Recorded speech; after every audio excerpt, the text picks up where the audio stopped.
معنا في هذه الحلقة البروفيسور بالمر.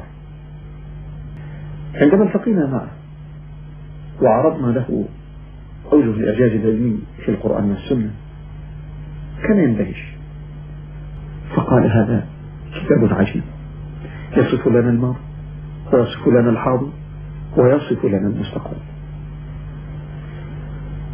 ولكنه كغيره من العلماء يقفون مترددين في أول الأمر، ثم بعد ذلك يعلنون ما يعتقدون. ولقد قدم بحثا في القاهرة حول الإعجاز في مجال علم الجيولوجيا، ثم ختم تصريحه، ختم بحثه هذا بقوله: أنا لا أعلم المستوى الثقافي الذي كان عليه الناس في زمن محمد صلى الله عليه وسلم، ولا أدري في أي مستوى علمي كانوا، فإذا كان الأمر كما نعرف عن أحوال الأولين والمستوى العلمي المتواضع الذي ليس فيه هذه الإمكانيات، فلا شك أن هذا العلم الذي نقرأه الآن في القرآن هو نور من العلم الإلهي قد أوحي به إلى محمد صلى الله عليه وسلم. فهو ذا ينهي بحثه بهذا التصريح. We need research into the history of early Middle Eastern oral traditions to know whether, in fact, such historical events have been reported. If there is no such record, it strengthens the belief that God transmitted through Muhammad bits of his knowledge that we have only discovered for ourselves in recent times. We look forward to a continuing dialogue on the topic of science and the Quran in the context of geology. Thank you very much.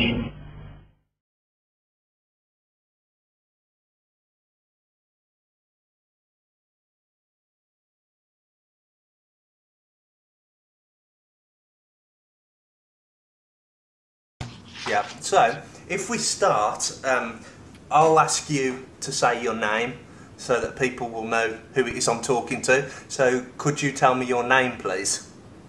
My name is Pete Palmer. And is your alias Allison, open bracket, Pete, close bracket, Palmer? I was given, the given name was Allison. Yeah. But my parents called me Pete from the start. Right, okay. I wondered why you chose Pete. I thought, is that a name that you chose later, but no. They chose it because on their honeymoon they met a fisherman, an Italian fisherman named Peter Pipicelli, who they really thought was pretty neat. And after they gave me this family name, the Allison is my father's name and his father's name was involved. They said that's not a name to call a little kid. And no, they didn't like anybody being called Al. And my middle name was already occupied by my mother's brother and by one of my cousins who were in town. So there were too many Ralphies around. So they just said they were going to call me Pete. Okay. So, right then. Now, you were featured in a video called This Is the Truth, which was a recording of various scientists at various different events. Now, what I'd like to ask you first was, what was your first point of contact in this whole affair? Well, the very first point of contact was the telephone call I received in January of 1985 from Mustafa Ahmed, who was the North American representative of this group headed by Zindani.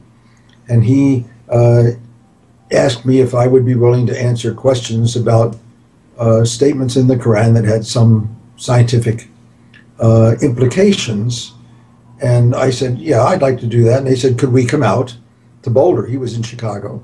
Could he come out to Boulder and could we do a meet? And so I said yes. And he arrived a few days later, I don't know how long, much later, with a colleague and with intentions of having me answer all this, about 30 questions. And I said, wait a minute, I can't give you honest answers to most of these because these aren't my field. But then we talked and I agreed to try to line up some folks who might help him where I could. And that was where we left that first contact, as I recall. Yeah, what was one of the people you recommended was Bill Hayes, is that right? Yeah, I recommended, I had to go, I mean, I didn't tell Mustafa that until I had checked around. I had people I knew I thought might possibly be open Yeah. to having a conversation like this. I mean, most of my colleagues wouldn't touch any conversation regarding theology with a 10-foot pole. Yeah. So I knew Peter and I knew Bill, and so I checked with them and said, would they be interested? And that sounded kind of fascinating. Yeah. When they during this phone call, and they were explaining the purpose. Yeah. Now you mentioned briefly what they said the purpose was. Can you elaborate on that at all? What they were saying was the purpose of this? Well, yeah, I don't exactly remember at which one of several early contacts. Probably, when he came out to my office, I wanted to know what the purpose, more about this thing. Mm-hmm. The purpose, as I understood it, was a periodic evaluation of statements in the Quran to see how we understand those statements today. In that the Quran had to be the Word of God, and therefore they wanted to know exactly what God had in mind, kind of. And that was what I understood we were doing, was to try to clarify how you understood these vague statements that were in the Quran in terms of modern knowledge. Right, so by periodic then, does that suggest that he was implying that this is something that they do every now and again? They look at the Quran, look at the words, look at what science says, and say, this is what the Quran must mean in that case? Yeah, exactly. Right, so it was kind of, well, effectively a retrofitting exercise. Would that be fair to say? It's perfectly okay. You look in the Old Testament, you get some of these vague statements. So what would we? How would we understand how could they come by these statements? Mm-hmm. Where did they get how did they get this information? How did they get these impressions? Yeah. And so we told, I said, well, yeah, I'm sure the springs come out of the ground and the rain, the water cycle. We know a lot more about it now than they did, but they had vague perceptions of these things. Yeah. Now, during these early contacts, I believe that they invited you to an interview in Jeddah. Yeah. And they said that the purpose of this event in Jeddah was the same thing, I presume. Well, I don't recall what they gave me, what they specifically said about was the purpose, unless I wrote it in that document that I wrote after I got back. But I think they were basically vetting me. Yeah. See if I could be a part of this dog and pony show that we ultimately created. Yeah. That went around. I think that actually probably succeeded the Cairo meeting. The first meeting was in Cairo, a short time after I was in Jeddah.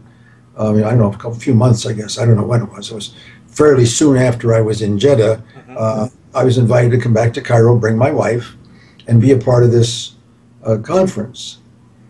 And I think that by then I had the written text of what I was trying to say. And I've got what I have now, my penultimate version. I have a whole bunch of versions without dates on them, so I'm not quite sure when they all came. But the penultimate version, which is shortly before our last contact, is not that much different from what we started with, just a few minor tweaks. Yeah. Always, I would approve the text as I read it. Mm-hmm. Just as I would read it, I would clear it with Mustafa and say that he understood, he knew what I was saying, it was okay with them. Mm-hmm. Yeah. And so I didn't feel uncomfortable in the text, because in the text I was basically saying we have to establish, that was the point of my text, we have to establish there was no way for this knowledge to have been extant, because almost all the things that I was given, you could understand as being perceptions extant at the time of the writing of the Quran. Yeah. After your initial contact, the initial contact was January. The Jeddah event, according to the document you sent me, was in August of the same year. And they did an interview with you in front of cameras. Oh yeah. Do you remember that? And how long did that go on for? Do you recall? I think I may have written how I went on over parts of more than one day. I think it was a couple of days, but they had a video studio at the university, Abdulaziz University, and in the studio were 3 or 4 of the members of the geology faculty at the university, each of whom had been a student of somebody I knew back in the U.S. And they were there listening to this conversation as I was being videotaped. Oh, nuts. Here comes my phone again. Yeah, okay. Just carry on and I'll keep recording. Can you do that? Yeah, sure. Palmer's. No, I'm in the middle of a long-distance Skype conversation. I can't talk. Thank you. I hate this. Money calls. They want, even on a Saturday, they want to go and give you a contribution this, contribute that. Yeah. That sort of stuff. Sorry about that. That's fine. Okay. Yeah, from your notes, it said that when you arrived in August, Zindani reinterpreted the English translations of the Quran in order to make them more geologically accurate. And then you would say in front of the camera what you and Zindani had agreed that this idea might imply. Yeah. Yeah, does that sound fair? I think that's right. Yeah, I don't remember the details of that, but yeah, I mean, I was trying to make sure that what he was giving acceptable. Yeah. In terms of what we now knew. So yeah. Now, according to your notes, this meeting ended with you being asked an unexpected question.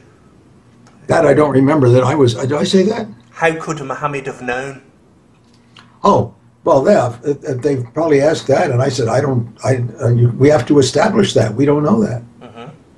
And I think most cases he would have had to known, but we have to establish there was no way for him to know. Yeah.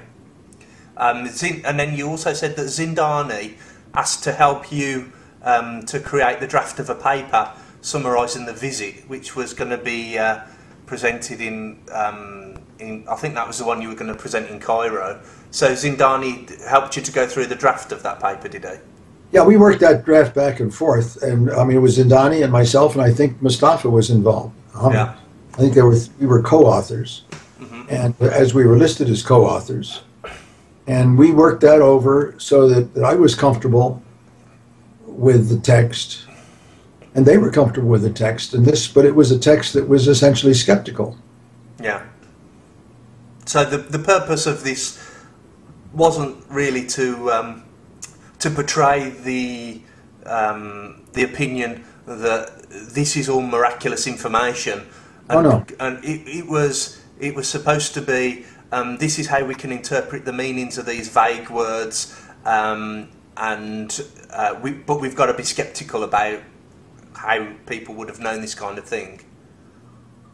I mean, there was nothing in the geological stuff that could not have been extant in knowledge in the Middle East. The only part on all the various things we were given that was difficult to understand as being extant knowledge was this embryological stuff. Yeah. But the geological stuff, all of that seemed to me was you could kind of fudge it to say those experiences were the kind of experiences people would have in the Middle East. Yeah.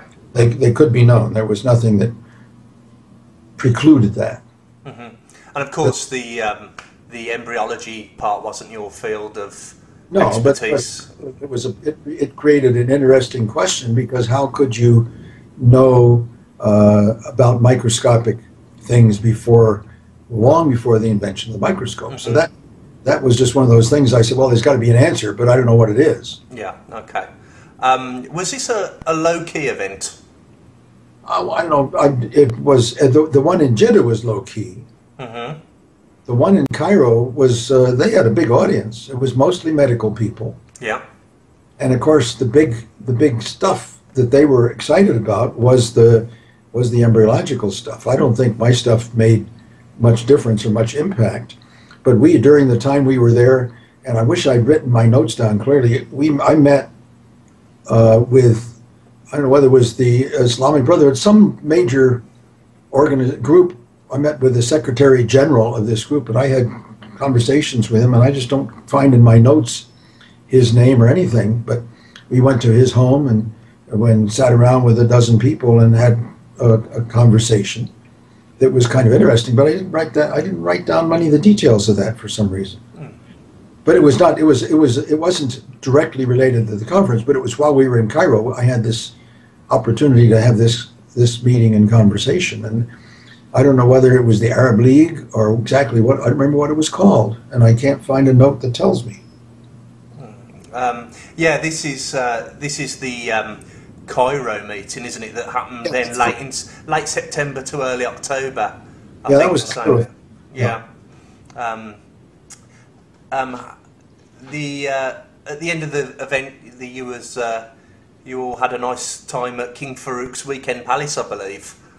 I don't remember the palace. I remember that there was some kind of a good dinner banquet. I don't remember where it was.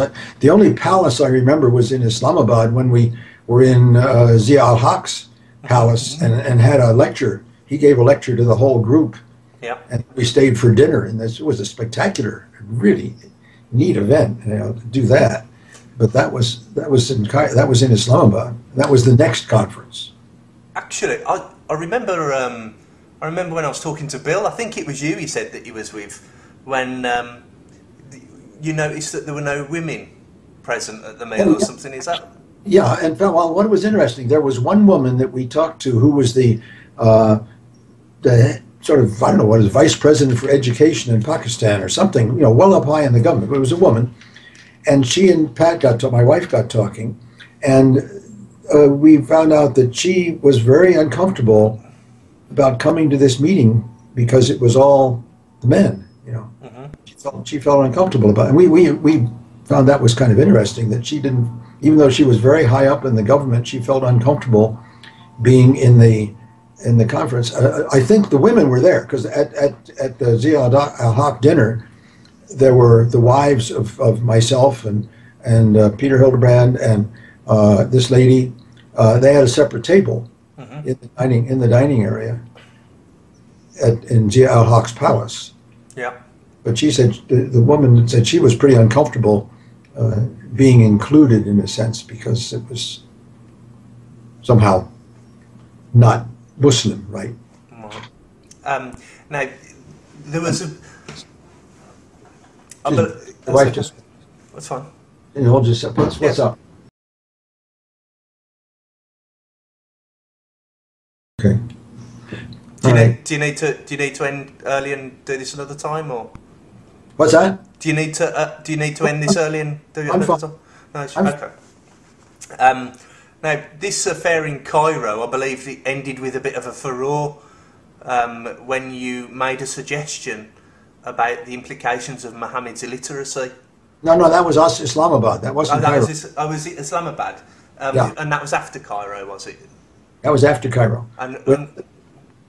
Exactly when, I don't know whatever dates they were. We went to Islamabad, and that was the conference where I responded to a couple of Egyptians who, when I suggested that we have to know that there was no way for Muhammad to have been involved in this, and they stood up and challenged me and said, well, but Muhammad was illiterate. And I said, there's a difference between being illiterate and being stupid. And I think he was probably a very brilliant man, and that got me in trouble, rescued partly by a jet black Somali Supreme Court judge who was trained in England, had perfect Oxford English, who stood up in the audience and said, he's right. We have to know that there was no way for this knowledge to have been extant in Muhammad's time. So the audience that was a big audience. That was several hundred people there, a couple hundred people at least. And most of them were just hanging on these words about the embryology. And my stuff was pretty much peripheral because I didn't have anything that they really could hang a case on. Yeah. Now, at the end of these events, Indani created this video collection called "This Is the Truth," which, in summary, is supposed to be a large collection of Western scientists that had studied the Quran and all come to the conclusion that either that they thought it was from some divine origin, or that they were absolutely dumbfounded as to an explanation, but weren't quite prepared to make that leap. In your case, what he says, I had someone translate it for me. It says,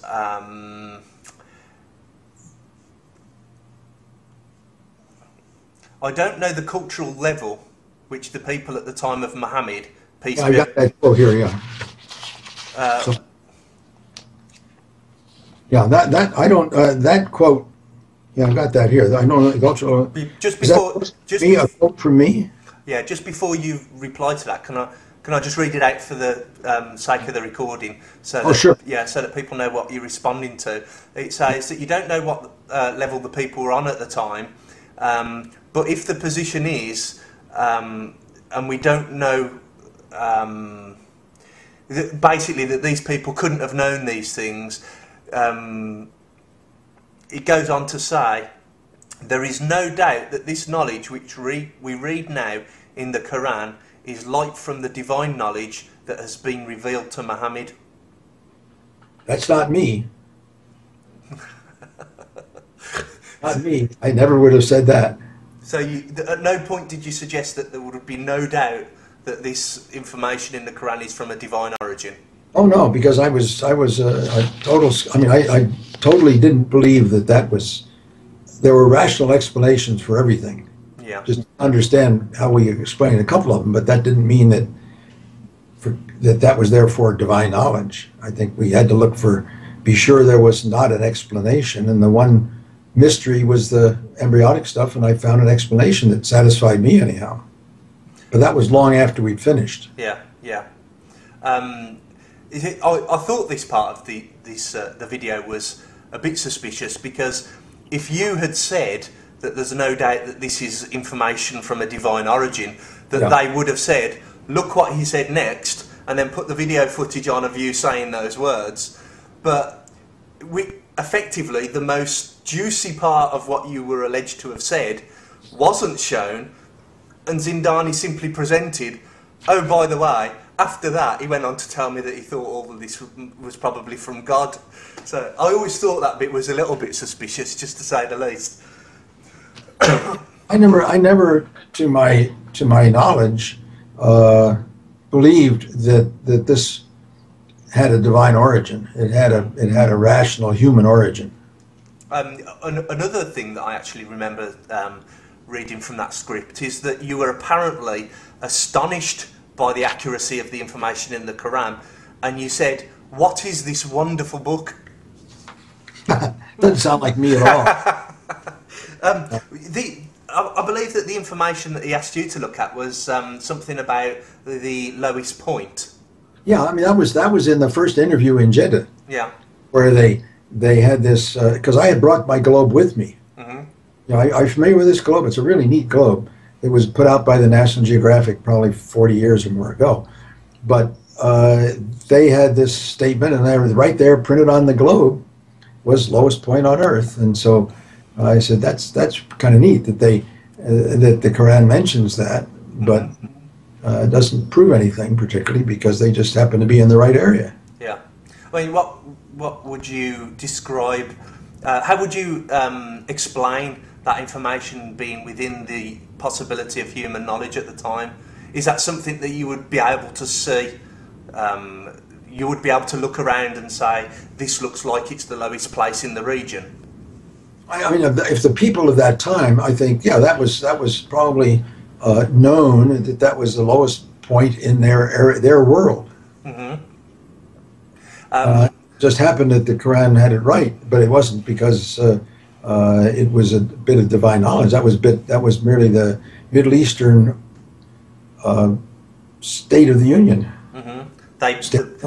It was possible that it was known locally as the lowest place. Yeah, sure.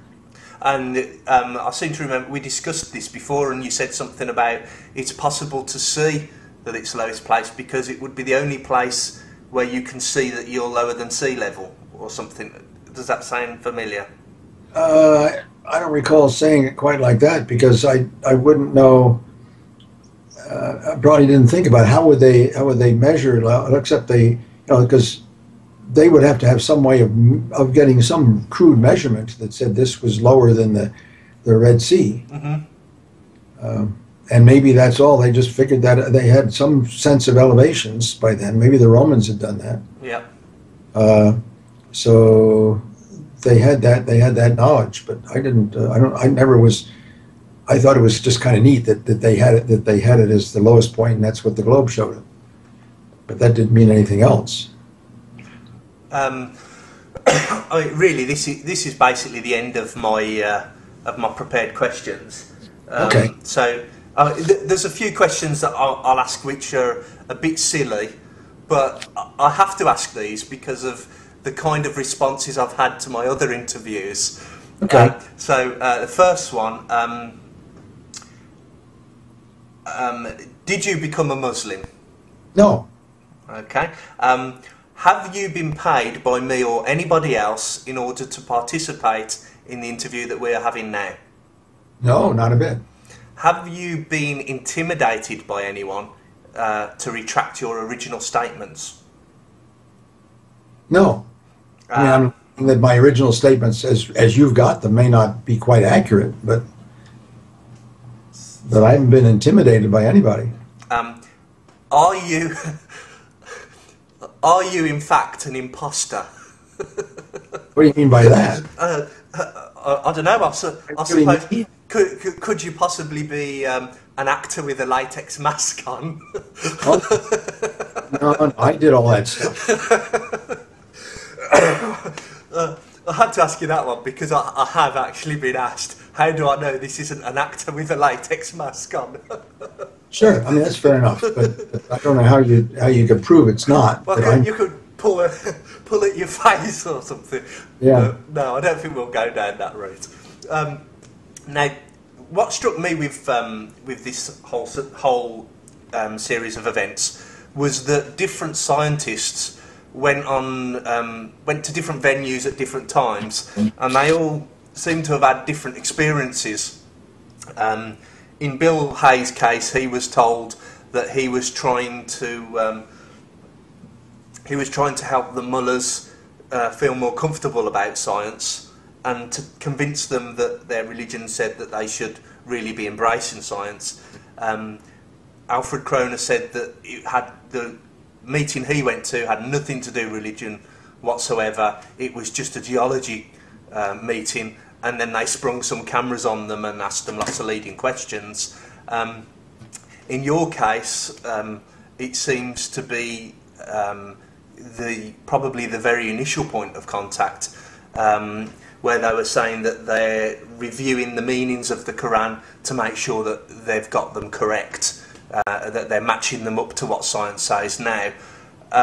Because you did a kind of a pre-written talk, a prepared talk, it's obviously not been so easy to quote mine you, and you haven't actually had any people write to you and ask, do you believe that the Quran is from God? Is that right? No, never.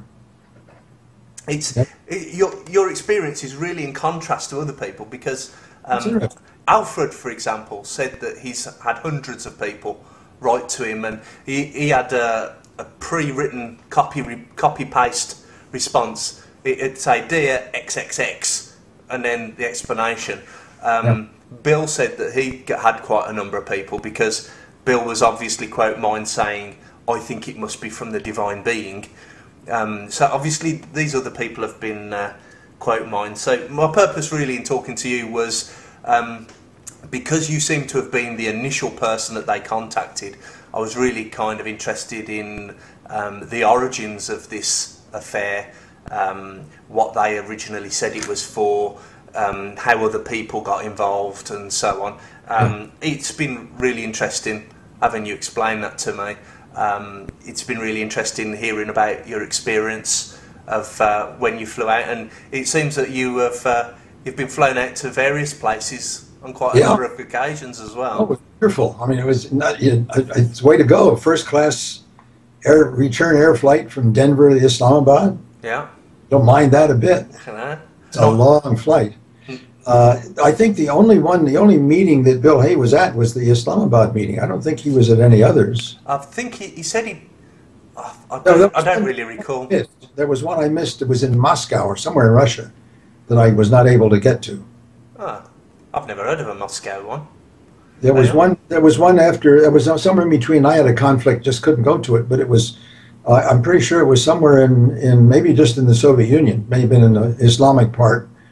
I don't remember where it was. It could have been in Kazakhstan or Tashkent or something like that. But I didn't go to that. So, and I don't seem to have the correspondence about that in my folder. Yeah. But, and Bill might have been there.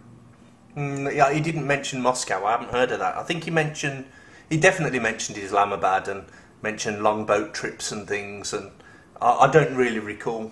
I was under the impression, I thought he went to Jeddah as well, but I'm probably mistaken.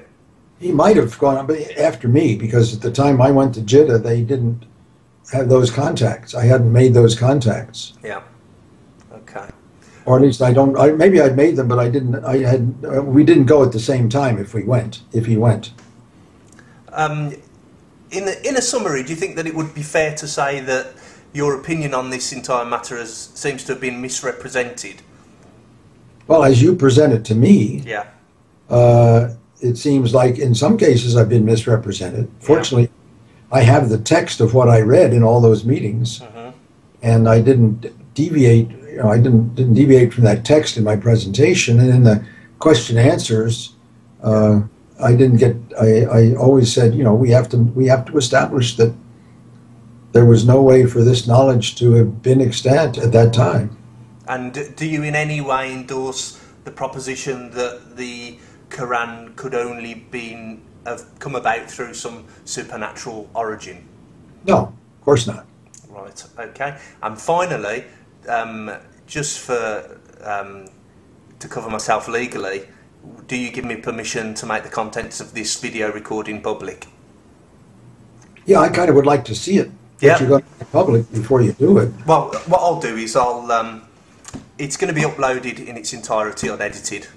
So it's going to include people phoning you up to ask you about financial matters and things. It'll all be there because I literally want it to remain 100% uncut. Because the name of the channel on YouTube is This Is The Truth Uncut.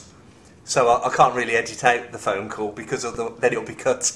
So what I'll do is I'll upload it and I'll let you have a look at it first. And if you're not happy with it and you want me to get rid of it, that's fine. And if you're happy with it, then I'll make it public. Okay. I mean, I enjoyed my contacts with everybody involved. Yeah. In this, I wasn't vehemently trying to contradict them. But I was just saying that from my point of view, we have to have conclusive evidence that there is no way for this to have been extant knowledge. Yeah. And we didn't change that. We had a lot of private conversations along these lines without. I mean, we just kind of agreed to disagree. And I think in the New York Times piece, which Dan Golden wrote, Sindani is quoted as saying I was the one who wouldn't commit. Right. There you are. That was accurate then.